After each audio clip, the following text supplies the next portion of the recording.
নমস্কার সুপ্রিয় কুম্ভ রাশির দর্শক বন্ধুরা, সবাইকে স্বাগত আমাদের ইউটিউব চ্যানেলে। বন্ধুরা, তোমাদের ভাগ্যটা কেউ বেঁধে রেখেছে। হ্যাঁ বন্ধুরা, তোমাদের দুইজন খুব কাছের আত্মীয় আছে যারা তোমাদের বিরুদ্ধে ষড়যন্ত্র করছে। তারা তোমাদের ধ্বংস করতে চায়। আজকের কথাগুলো তোমরা জীবনভর ভুলবে না। হ্যাঁ বন্ধুরা, সাবধান হও। তোমাদের পরিবারের সুখ সমৃদ্ধি, ভাগ্য, টাকা পয়সা, তোমাদের উন্নতি সবকিছু এই নামের একজন লোক বেঁধে রেখেছে, যার সাথে তোমাদের রক্তের সম্পর্ক আছে। এই বিশ্বাসঘাতক গত 12 বছর ধরে তোমাদের উপর তান্ত্রিক কাজ চালিয়ে যাচ্ছে। এই বিশ্বাসঘাতকের তন্ত্রমন্ত্রের বন্ধনে তোমার ঘরের সুখগুলো পুরোপুরি আটকে গেছে। অনেক বছর ধরে তুমি তোমার জীবনে এগোতে পারছো না। প্রতিদিন তোমার জীবনে সমস্যা আসে, পরিবারে ঝগড়া লেগেই থাকে। দুটো রুটি খেতে তুমিও কষ্ট পাচ্ছ। শেষ পর্যন্ত কেন এমন? কারণ এই শত্রু তোমার চারদিকের রাস্তা বন্ধ করে দিয়েছে। তোমার মনে হয় তোমার ভাগ্যই খারাপ, ভাবো ঈশ্বর তোমার পরীক্ষা নিচ্ছে, কিন্তু এটা ভুল। তুমি তো পরিশ্রম করছো, তুমি তো উন্নতির যোগ্য, সুখও তোমার, তুমি তো টাকার অধিকারী। কিন্তু কি করো? তোমার নিজেরাই তো তোমাকে এগোতে দিচ্ছে না। তোমার সুখ, তোমার উন্নতিকে নিজের জাদুটোনার সুতোর মধ্যে বেঁধে রেখেছে। তাহলে তুমি কিভাবে এগোবে বন্ধু? তুমি এমন একজন মানুষ যাকে যদি কিছু করার মন করে তাহলে তা করেই ছেড়ে দাও। তোমার মধ্যে এমন ক্ষমতা আছে যে তুমি তোমার পরবর্তী 7 প্রজন্মের জীবন বদলে দিতে পারো। তোমার পরিবারকে সেই সুখ দিতে পারো যা তারা আজও পায়নি। কিন্তু কি করো যখন তোমার নিজেরাই তোমার ক্ষমতাকে বেঁধে রেখেছে, সেটাও জাদুর সাহায্যে? কারণ বন্ধু, যখন এই লুকানো বিশ্বাসঘাতকরা তোমার সমান হতে পারে না, যখন এই লুকানো বিশ্বাসঘাতকরা তোমার মতো দক্ষতা অর্জন করতে পারে না, তখন তারা টান টান মন্ত্র, কালো জাদু, টোনা টোটকার সাহায্য নেয়। বন্ধু, আজ আমি যা বলবো সেটা মজা করে নেবেন না, কারণ এই কথা প্রতিটি সেই ব্যক্তির জন্যই প্রযোজ্য যার জীবনে গত কয়েক বছর ধরে অদৃশ্য এক অন্ধকার নেমে এসেছে। বন্ধু, তুমি ভাবো সব ঠিক হয়ে যাবে, কিন্তু এখন পরিস্থিতি তোমার হাত থেকে বেরিয়ে গেছে। বন্ধু, কারণ তোমার রাশির ওপর এই মুহূর্তে এক ভয়ঙ্কর গ্রহ বিরাজ করছে, যা সাধারণ মানুষ টের পাচ্ছে না। বন্ধুরা, এটা সেই ছায়া যা রাতে 3য় ভাগে তোমার বাড়ির দেয়ালে চলে। বন্ধুরা, যা তোমার কানেতে ফিসফিস করে এবং তোমার স্বপ্নে ঢোকে পড়ে। তোমার মনে হচ্ছে সব কিছু ধীরে ধীরে খালি হয়ে যাচ্ছে। টাকা আসে কিন্তু থেমে না, শরীরে ক্লান্তি থাকে, বারবার অসুস্থ হয়ে পড়ছো, বারবার ঝগড়া লড়াই হচ্ছে, অকারণে চোখ জ্বলে, অকারণে কাঁধার ইচ্ছে হয়, মনেই একটা অদৃশ্য ভয় বাসা বাঁধছে। কারণ তোমার চারপাশে একটা তন্ত্রমন্ত্রের ছায়া ঘোরাফেরা করছে। এখান থেকে বের হওয়া খুবই জরুরি। তখনই তুমি তোমার পরিশ্রমের আসল ফল পাবে, তখনই তুমি উন্নতি করতে পারবে। যেখানে তোমার প্রতিবেশী আর আত্মীয়রা দিনে দিনে উন্নতি করছে, তোমার পরিবারের লোকেরা তোমাকে তাচ্ছিল্য করছে, মানুষের উন্নতি বাড়ছে, কিন্তু তুমি যেখানে ছিলে সেখান থেকেও নিচে নামছো। এর কারণ হচ্ছে তুমি যতই করো না কেন এই তন্ত্রমন্ত্র থেকে মুক্তি পাচ্ছ না। তুমি মন্নত চেয়েছো, দেবালয়ে গিয়েছো, তুমি তো সব চেষ্টাই করে ফেলেছো, কিন্তু তুমি এই সব জটিলতা থেকে বের হতে পারছো না। কারণ এই সব আস্তিন সাপ, তারা লুকিয়ে থাকে, নিজের আসল চেহারা দেখায় না। কিন্তু আজ আমি তাদের আসল চেহারা তোমার সামনে তুলে ধরবো, তাদের নাম ঠিকানা সবই বলবো, তুমি কিভাবে তাদের চিনবে সেটাও বলবো। আমার প্রিয় বন্ধুদের, আজকের ভিডিও তোমাদের দুঃখের, তোমাদের ধ্বংসের শেষ। বন্ধুরা, আজকের ভিডিওতে আমি সেই সব বন্ধন ভেঙে দেব যা তোমাদের ওপর তোমাদের নিজেরাই চাটিয়েছে। তন্ত্রমন্ত্রের জোরে সব বাধা ভেঙে যাবে, আর তখন তুমি আসল উন্নতি করতে পারবে, তোমার মুখে হাসি ফুটবে। বন্ধুদের বলছি, অনেক বছর হয়ে গেছে আমি জানি, তুমি তো উপরে থেকে হেসে ফেলো, কিন্তু ভিতর থেকে কখনো খুশি হতে পারো না। হাজারো সুখ আছে, কিন্তু তুমি ভিতর থেকে খুশি নও, কেননা জীবনের আসল মজা তুমি পাচ্ছ না। আমি জানি, এজন্যই তুমি বেরোতে পারছো না, কারণ সব বাধা এখনো লাগা আছে। বন্ধু, যদি তুমি কোনো ছোটখাটো উন্নতি করো বা নিজের ছোট একটা স্বপ্ন পূরণ করো, তবুও তোমার মনে খুশির অনুভূতি আসবে না। আগে তো বন্ধুদের সাথে ছোট ছোট জিনিসে তুমি খুশি হয়ে যেতে, কিন্তু এখন যদি কোনো ভালো কিছুই মিলে, তবুও আগের মতো খুশি লাগে না। জীবনে আগের মতো রং নেই। আর ঠিক এই কারণেই তোমার ওপর কালি নজর লেগেছে, তোমার পরিবারের ওপরও লেগেছে, যার কারণে তুমি এগোতে পারছো না। আর আজ এই জিনিসগুলো থেকে তোমায় বের করে আনা আমার দায়িত্ব। আমার কথা ভালো করে শুনো বন্ধু, তোমার ওপর তন্ত্রমন্ত্র আছে বা নেই সেটা তুমি নিজেই বুঝবে, কিন্তু যদি থাকে তাহলে তুমি সেটা থেকে বের হয়ে আসবে।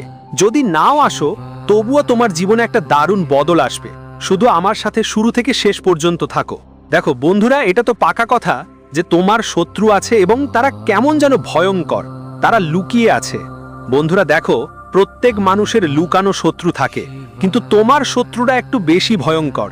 সাধারণ শত্রুরা তো মুখে গালি দেয়, সামনে সামনেই ঝগড়া করে, হাতাহাতি পর্যন্ত চলে যায়। আমি এই শত্রুদের আরো ভালো মনে করি। যদি তোমার কারো সঙ্গে সেটা কিছুই জানে না, এদের সবকিছুই ভালোই লাগে। তোমার থালায় সবকিছু সবুজ সবুজ দেখলে এরা সেটা হজম করতে পারে না। ওরা কি করে, তারপর এসব জিনিস গুজে রাখার প্রস্তুতি শুরু করে। ওরা নিজে কিছু করতে পারবে না, কিন্তু তোমাকে আলাদা কষ্ট দেবে। এটাই তো সেই সব জিনিস, বন্ধুরা ও শত্রু, যেগুলো থেকে আমাদের বাঁচতে হবে। কিভাবে বাঁচবো সব বলবো। দেখো, সবচেয়ে বড় ভুল যদি কেউ করে থাকে তাহলে সেটা তোমারই ভুল। হ্যাঁ, আমি আগেও ভিডিওতে বলেছি। দেখো, সবচেয়ে প্রথম ভুলটা কি, কিন্তু তার আগে ভিডিওটা লাইক করে দাও। আজকের ভিডিওটা একদম দারুণ হয়েছে। তোমাদের জন্য খুবই গুরুত্বপূর্ণ একটা ভিডিও বানিয়েছি। এই ভিডিও দেখার পর আমার মনে হয় তোমাদের আর কোনো তন্ত্র মন্ত্র বা ক্রিয়ার ভিডিও দেখার দরকার হবে না। ভিডিওটা লাইক দিয়ে দাও আর কমেন্ট বক্সে সত্যি মন থেকে 3 বার লিখে দাও, জয় হনুমান, জয় বজরঙ্গ বলি। হনুমানজির করুণা সবার ওপর বজায় থাকবে। শোনো আমার প্রিয় বন্ধুদের, আমার কাজ তোমাদের ভয় দেখানো নয়, আমার কাজ তোমাদের সত্যের মুখোমুখি করানো। অনেকেই এতটাই আধুনিক হয়ে গেছেন যে তারা আমার কথাগুলোকে মজা মনে করে, কিন্তু যারা আমার কথা বুঝতে পারে তারা জানে এই কথাগুলো কতটা সঠিক। তুমি কমেন্টগুলোতেই দেখতে পারো কত মানুষ আমার কথাগুলো নিজেদের জীবনের সাথে মিলিয়ে দেখে এবং ভাবছে, গুরুজি, এইসব তো আমাদের সাথেই হচ্ছে। বহু মানুষকে আমি বছরের পর বছর ধরে বাঁধন থেকে মুক্ত করিয়েছি, অনেককে তাদের শত্রুর ছায়া থেকে মুক্তি দিয়েছি। শুধু এই ভিডিওটা দেখো। এবার শোনো প্রথম সতর্কতা, তোমার সবচেয়ে বড় ভুল কি? সেটা হলো তুমি সবারই নিজের মনে করো, সবার ওপর বিশ্বাস করে ফেলো। এটাই সবচেয়ে বড় ভুল। আমি বললি না সম্পর্ক ভাঙো বা ছেড়ে দাও। দেখো, যখন কোনো কাজ আসবে না, এমনকি যখন টাকা কাজ দেবে না, তখন তোমার নিজের সম্পর্কগুলোই কাজ দেবে। আমি তো বলতে চাই, তোমার যদি 5 জন আত্মীয় থাকে, তাদের মধ্যে 2 জন সত্যিকারের হবে, কিন্তু 3 জন মিথ্যার ভানবাজি করবে। এর মানে এই নয় যে ওই 2 জন সত্যিকারের সম্পর্ক থেকেও তুমি দূরে সরে যাও, একদম নয়। কিছু সম্পর্ক এমন হয় যেগুলো কোনো স্বার্থ ছাড়াই তোমার পাশে থাকে, কিন্তু কিছু সম্পর্ক থাকে শুধু স্বার্থের জন্য। তারা শুধু তোমার থেকে কিছু পাওয়ার জন্য থাকে। যদি তোমার কাছে একটু টাকা থাকে, তারা ভাববে যদি কখনো তাদের দরকার হয় তখন আমি এটা থেকে টাকা নিতে পারে, যদি আমার কোনো লাভ লাগে আমি সেটা ব্যবহার করতে পারি। ঠিক এই জন্যই তারা সম্পর্কগুলো টিকিয়ে রাখে। আর যখন তুমি তাদের চাহিদা পূরণ করা বন্ধ করো, যদি কোনো আত্মীয় তোমার কাছে এসে বলে যে আমার টাকার দরকার, তুমি না বলো, তাহলে সে সম্পর্ক রাখতে ছেড়ে দেবে, তোমার সঙ্গে কথা বলা বন্ধ করে দেবে এবং মনেই তোমার প্রতি শত্রুতার ভাব রাখবে। তারপর তোমাকে ধ্বংস করার জন্য নতুন নতুন উপায় ট্রাই করবে, বলবে সম্পর্ক রাখতে চাই কিন্তু রাখবে না, মুখে দেখাবে যে আমি তোমার নিজের, কিন্তু আসলে নয়। কিছু সম্পর্ক এমনও হয় যেগুলোকে তুমি না বললেও তারা তোমার পাশে থাকে। তারা সত্যিই তারা তোমার জন্য ঈশ্বরের পাঠানো ফেরেশতা। তুমি তাদের কিছু দাও বা না দাও, বন্ধু হিসাবে তাদের কোনো সুবিধা দাও বা না দাও, তবুও তারা তোমার জন্য দাঁড়াবে। দেখো, তোমার দুঃখের সময় কখন হয়? দুঃখের সময় গরিবই নয়, দুঃখের সময় হলো হাসপাতালের সময়। হাসপাতালের সময় যখন সবচেয়ে বেশি প্রয়োজন হয় কাছের মানুষের। রাতের বেলা হাসপাতালে যখন কেউ থাকে, যদি কেউ আপনার পাশে থাকে, আপনার কোনো আত্মীয় বা আপনজন রাতের বেলায় হাসপাতালে আপনার সঙ্গে থাকে, আপনাকে খাওয়ায়, তখন বুঝবেন আপনি খুবই ভালো মানুষ, আপনার আত্মীয়রা খুবই ভালো মানুষ।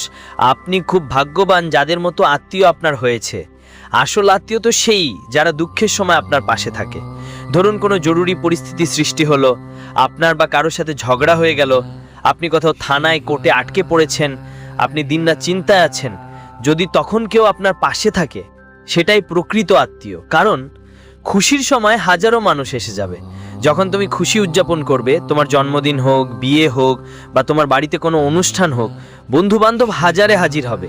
যতজনকে ডাকবে সবাই আসবে, সবাই এসে তোমার শুভেচ্ছা জানাবে। তোমার খুশি দেখে তারা হিংসে করবে, খাবে, শুভেচ্ছা দিয়ে চলে যাবে আর চোখ সরিয়ে নেবে। কিন্তু শুধু 2-3টে আত্মীয়ই হাসপাতালের বিছানায় তোমার পাশে থাকবে, শুধু 2-3টে আত্মীয়ই তোমার দুঃখের সময় তোমার সঙ্গে থাকবে। সেটাই আসল সম্পর্ক। বাকিদের ওপর বিশ্বাস রাখা বন্ধ করো, তুমি সবাইয়ের ওপর বিশ্বাস করো। তাই বলছি, সবাইয়ের ওপর নিজের সম্পদ নষ্ট করো না, সবাইয়ের ওপর নিজের চেষ্টা নষ্ট করো না। তুমি ঘন্টার পর ঘন্টা লোকজনের কাজে লাগো বন্ধু, তুমি ঘন্টার পর ঘন্টা লোকজনের সাহায্য করো। নিজের কষ্টের উপার্জন লোকজনের জন্য খরচ করো না, শুধু 3 জন নিজের জন্য রাখো, যারা সত্যিই তোমার নিজের। শুধু নিজের পরিবারের জন্য রাখো, তোমার সন্তান, তোমার মা বাবা, তোমার স্ত্রী, তোমার স্বামীর জন্য সাবধানে রেখে দাও। বন্ধু, যতদিন তুমি এভাবে করবে, তুমি ঝকঝকে দেখাবে। তাই বন্ধু, তুমি নাগমণির মতো ঝকঝকে দেখাবে। আমি জানি তোমার রাশি এমন যে যখন তুমি উন্নতি করবে তখন সেটা খুবই ঝকঝকে হবে, অর্থাৎ সবকিছু তোমার কাছে একটার পর একটা আসতে থাকবে। টাকা আসবে, তোমার বিয়ে হবে, তোমার সন্তান হবে, পরিবারে আশেপাশে সবকিছু শেষ হয়ে যাচ্ছে। তুমি নিজেকে বোঝানোর চেষ্টা করো সব ঠিক হয়ে যাবে, কিন্তু যেমন সময় যাচ্ছে তোমার আত্মবিশ্বাস ক্রমে কমে যাবে, সব কাজ অসম্পূর্ণ থেকে যাবে। প্রায়শই বন্ধুদের সঙ্গে কি হয়, যা হাতেও আসে তা হাতছাড়া হয়ে যায়। প্রথমে লোকেরা তোমার বাড়ির দিকে চোখ রাখে, বাড়ির শক্তি কমে যায়, তারপর তোমার শক্তি কমে যায়, তুমি বিভ্রান্তিতে পড়বে, রাতের ঘুম খারাপ হবে। এগুলো সব তন্ত্র কাজ বন্ধুদের, তাই এ থেকে বাঁচা খুব জরুরি। এখন অনেকেই বলবে এটা সব হয় না, সব মিথ্যা কথা মাত্র। কিন্তু দেখো, এতই ভয়ঙ্কর তন্ত্রমন্ত্র আছে যা মানুষের জীবন পর্যন্ত নেয়। তাই তো এটা ছোটখাটো ব্যাপার মাত্র। তন্ত্রমন্ত্র না, মানুষের দৃষ্টিও এত ভয়ঙ্কর হয় যে তাদের কালো নজর দিয়েই কেউ মানুষের সুখ শান্তি নষ্ট করে দিতে পারে। যে ভালো মানুষ একসাথে থাকে, যার ভালো দেহ থাকে, ওরাও শুকিয়ে পড়ে। বন্ধুরা, মানুষের নজর এতটাই ভয়ঙ্কর হয়। একটা চঞ্চল মজাজের বাচ্চা থাকে যে খেলাধুলা করে বেড়ায়, মানুষের এতটাই কালো নজর থাকে যে ওই চঞ্চল বাচ্চাটা পুরোপুরি মন খারাপ করে ফেলে। ওই শিশুর ওপর এমন নজর পড়ে যে সে অসুস্থ হয়ে পড়ে, খাওয়া দাওয়া বন্ধ করে দেয়। এ কারণেই আমি বলি, নিজের পরিবারকে সবচেয়ে বেশি কুনজর আর মিথ্যা আত্মীয়দের থেকে রক্ষা করুন। এখন কিভাবে রক্ষা করবেন? প্রথমেই আমি আপনাদের সঠিক তথ্য এবং প্রথম উপায় বলছি, খুব ভালো করে মনোযোগ দিয়ে শুনুন। যে কোনো হনুমান মন্দিরে যান, বাড়ির প্রতিটি সদস্য হনুমানজির মন্দিরে যান। সবাই হনুমানজির মন্দিরে গিয়ে নজর থেকে রক্ষার জন্য, অর্থাৎ কুনজর থেকে বাঁচার জন্য একটা সুরক্ষার কাগজ হিসেবে একটা কালো সুতো বানিয়ে আনবেন। সেখানে হনুমানজির মন্দিরে পণ্ডিত থাকবেন, তাদের বলবেন আমাদের জন্য গলায় পরার জন্য সুতো বানিয়ে দিন, পরিধানের জন্য। তাই হনুমানজি নাম দিয়ে একটা ধাগা বানিয়ে নিন, আর সেই ধাগাতে আপনাকে একটা কাজ করতে হবে। ওই ধাগায় আপনাকে কোনো লোহার তাবিজ পরতে হবে। হ্যাঁ, আপনাকে লোহার তাবিজ পরতে হবে, স্টিলের নয়, রূপার নয়, সোনার নয়, শুধু লোহার তাবিজ পরতে হবে। তাবিজ দরকার হলে পড়ুন, না হলে লোহার একটা ছোট তারও গলায় জড়িয়ে নিতে পারেন। লোহার ধাতু খারাপ চোখ থেকে রক্ষা করে। আপনি চাইলে লোহার ছোট একটা তার পরতে পারেন, বা লোহার কোনো ফ্যাশনেবল লকেটও পরতে পারেন, শুধু ধাতু লোহার হতে হবে। ওই লোহার ধাতু বন্ধু তোমাকে খারাপ চোখ থেকে বাঁচাবে, তোমার থেকে দূরে সরিয়ে দেবে। তাই এই উপায়টা অবশ্যই করো বন্ধু। অনেক সময় তোমার রাতে ঘুম ভেঙে যায়, ঘাম হয়, অনেক সময় তোমার কাজে মন বসে না, বা তুমি কিছু করার ইচ্ছা থাকলেও করবার জন্য উৎসাহী হও না। আগের মতো তোমার মধ্যে শক্তি নেই, আগের মতো তুমি কোনো কিছুতে পরিশ্রম করতে পারো না। আগে কি হতো, তুমি যদি ঠিক করে নিতে তাহলে সেটা শেষ করে ফেলতে পারতেও, কিন্তু এখন সেটা পারছো না। এখন তোমার মন এক জায়গায় থাকে না, মনে বারবার ঘুরে বেড়ায়। কাজ আছে, আপনি জানেন যে এই কাজ করলে আমার উন্নতি হবে, তবু আপনি সেই কাজ করতে পারছেন না। এটাই তো সমস্যা, তাই না? এটা একটা জাদুটোনা যেটা মানুষের মস্তিষ্ককে বাধা দেয়, মস্তিষ্ক পুরো গোলমাল হয়ে যায়।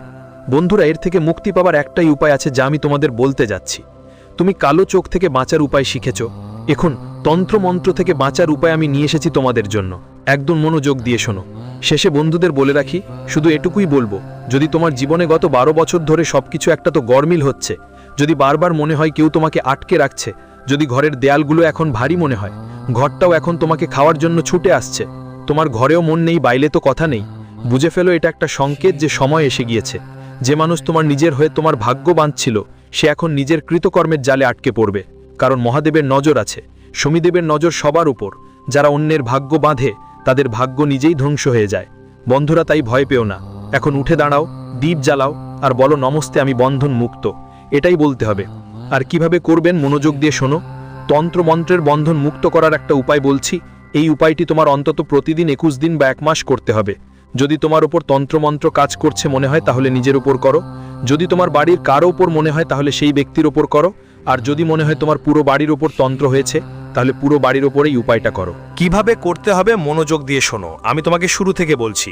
যদি তোমার উপর এটা ঘটছে তাহলে তোমার একটা লেবু নিতে হবে। হ্যাঁ, ঠিক শুনেছ, একটা লেবু নিতে হবে। সেই লেবুর চারদিকে, মানে চারদিক থেকে লেবুর 4টে অংশে এক এক করে লবঙ্গ গুজে দিতে হবে। চারপাশে এক এক লবঙ্গ গুজে দিতে হবে।